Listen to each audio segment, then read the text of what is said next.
Ikkita narsa bor birodarlar, insonni, u mo'min bo'lsin, kofir bo'lsin farqi yo'q. Insonning hayotini jahannamga aylantirib yuboradi. O'tmishiga pushaymon, kelajagidan xavotir. Inson o'tib ketgan ishlarni eslab, pushaymon, afsus, nadomat chekaverar ekan, bugungi kuni rasvo bo'ladi.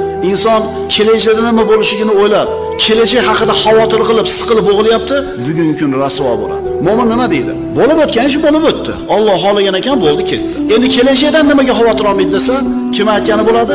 Onasining qornida inson bolasi o'rnashdi, nutfa ko'rinishida. 120 kunga to'lgan kuni rizqi, ajali yozilgan. Kimga uylanadi, necha pul topadi, qayerda yashaydi, qachon o'ladi. Shunga iymon keltirgan odam Alloh aytgani bo'ldi deb ketaveradi. Ammo hech narsa qilmasdan o'tira olmaydi. Sababini qiladi. Musulmonga yaxshilik kelsa ham, yomonlik kelsa ham musulmonga foyda. Birinchi holatda shukr keltiradi, ikkinchi holatda sabr qiladi. Ikkala holatda ham mo'min agar komil mo'min bo'ladigan bo'lsa, yutuqda qolaveradi. Va bu kimga berilgan? Faqat mo'minga berilgan.